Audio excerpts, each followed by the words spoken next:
မဲ့မဲ့နေရှိတာဒါတော့တော့ကအနာဂတ်ဆိုတော့အနေထားရတဲ့ဆန္ဒအိမ်မဲ့မဲ့တဲ့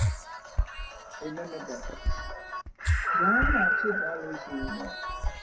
စိတ်ထဲမှာဝိပဿနာလို့ဆိုမနာပါဘူးဒီနာပါဘူးမရှိတော့ဘူးကျင်းစုံပြီးစိတ်ဆုံးကပြည်နေတော့တာပြောကြ။ဉာဏ်နဲ့ပုဂ္ဂိုလ်ရကြတော့အိမ်မက်မဲ့လို့ရှိနေတယ်။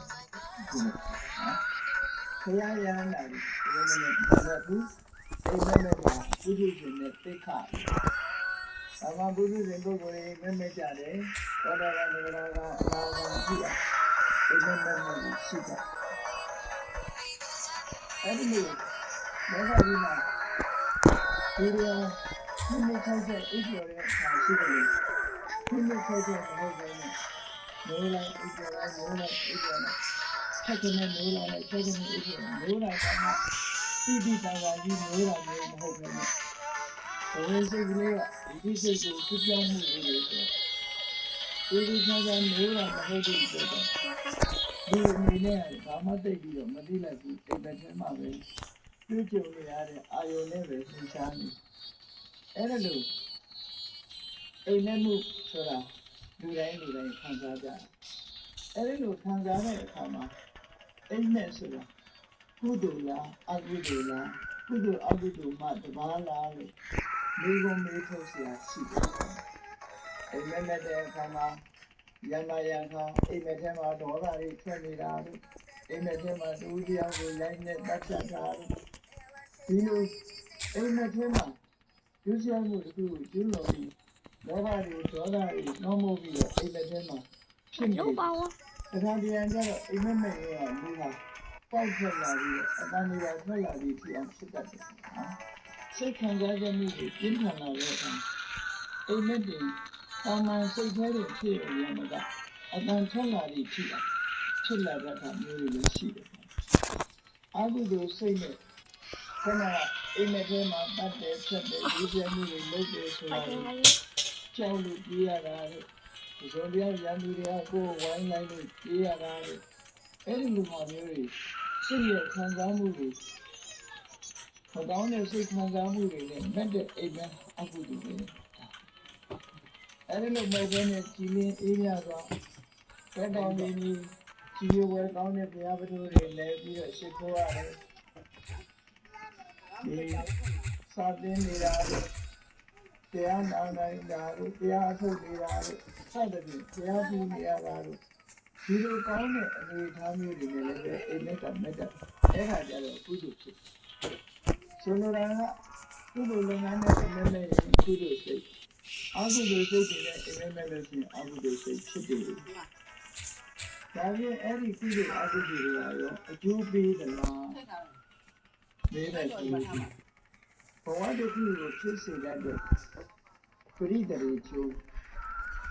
အဲ့ဒီပရိသေရေချိုးကိုမပေးနိုင်ဆိုလိုတာဒီကြောင့်လို့ဆိုတော့ဘဝတစ်ခုမှာဝေးဖောင်းမှုကိုဖြစ်စေနိုင်တော့တဲ့ကံမျိုးစုတော့မဟုတ်ဘူးအဲ့ဒီအိမ်မက်ထဲမှာရှိတယ်လားဘဝတစ်ခုမှာဘဝအနေနဲ့ဖြစ်လာအဲ့ဒီစေတနာရိုးစိတ်မအောင်ဘူးတို့လည်းဘဝလို့ဖြစ်လာပြီးတဲ့ကြားထဲမှာဘဝတည်လို့ဘဝတစ်ခုဖြစ်စဉ်အတွင်းမှာတော့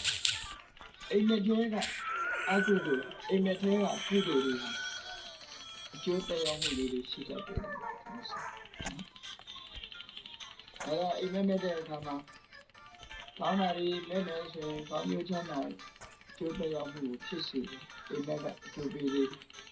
မကောင်းတာတွေဒီပဲအိမ်မက်မဲ့နေမကောင်းကျိုးတွေကလည်းတရားမှုဖြစ်စေနိုင်တယ်ဆာပေကျမ်းမှာအဲ့လိုဆိုထားတယ်ဘောဓိကမသားစရာနော်အိမ်မက်ဆိုတာအလုံးကြဝိကြလိမ့်မယ်ဘုရားရဲ့မေတော်မာယာဒေဝီဟာဘုရားလောင်းလေးတန်လေးခါတော့မယ်ဆိုတော့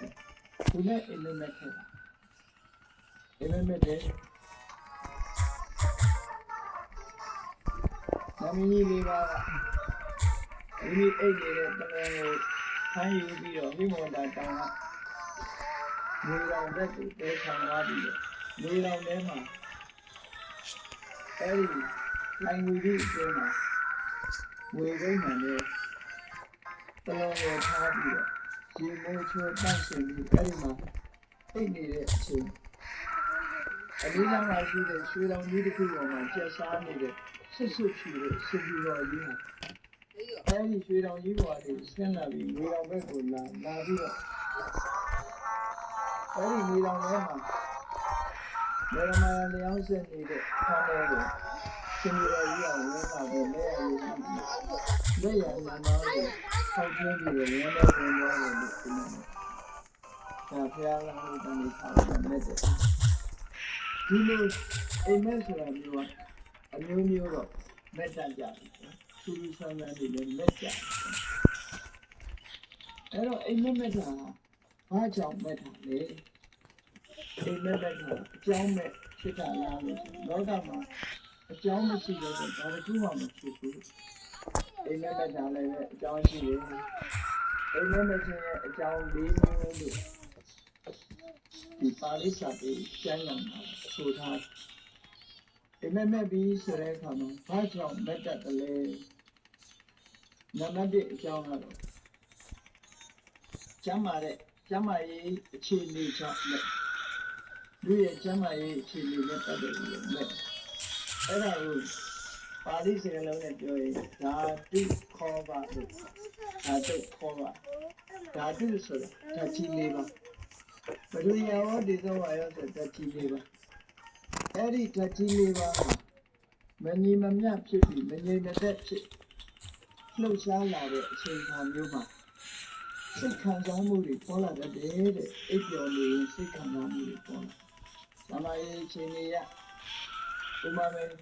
ပထဝီဓာတ်တွေများပြီးတော့ခန္ဓာကိုယ်ကတောင့်တင်းနေတဲ့အခါမျိုးရှိတယ်။အာဘောဓာတ်တွေများပြီးတော့ခန္ဓာကိုယ်ကအေးစိတ်ပြီးတော့